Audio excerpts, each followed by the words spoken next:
Bom dia, pessoal. Estou gravando esse vídeo aqui para explicar alguma coisa sobre estrutura atômica para vocês.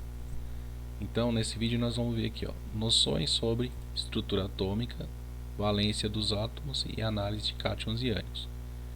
Análise de cátions e ânions eu vou deixar para uma outra aula. Está no mesmo material.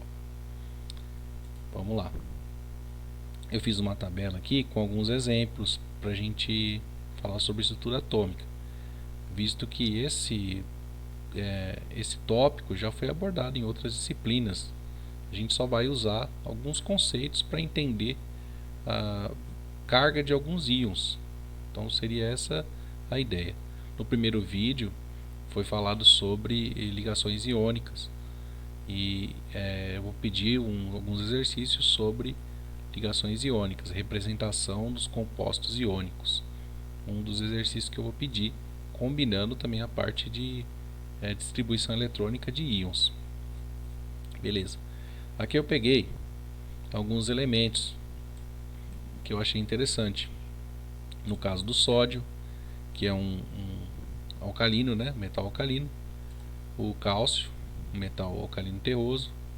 O oxigênio, que é um calcogênio. O ferro, que é um metal de transição. O enxofre, da família do oxigênio, portanto calcogênio.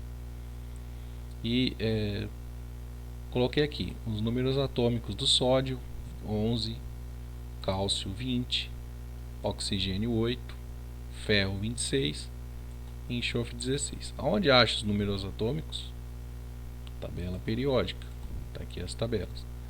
No caso do sódio, número atômico 11, ele está próximo do neônio, da configuração do neônio. Então ele é a configuração do neônio mais um elétron. E o mesmo aqui para o cálcio, que tem 20. Ele é a configuração do argônio, 18 mais 2 elétrons. E aí você vai correndo, né? Por exemplo, o Fe tem 26, seria 18 mais 8 elétrons. E enfim, assim sucessivamente, né? Então eu coloquei aqui as distribuições eletrônicas e algumas aqui em colchetes, para justamente representar a do gás nobre.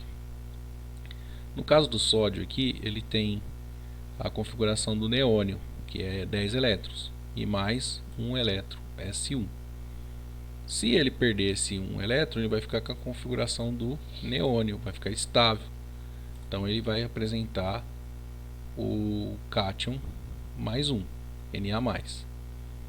No caso do cálcio, ele tem a configuração aqui do argônio, que é 18 elétrons, e mais 2. Se ele perder esses 2 elétrons, vai ficar estável com a configuração do argônio. O oxigênio, ele vai ganhar elétrons, né? Eu até coloquei aqui a configuração do hélio, mas até que, na verdade, ele vai ganhar mais elétrons e vai ficar com a configuração de 10 elétrons, que é a configuração do neônio.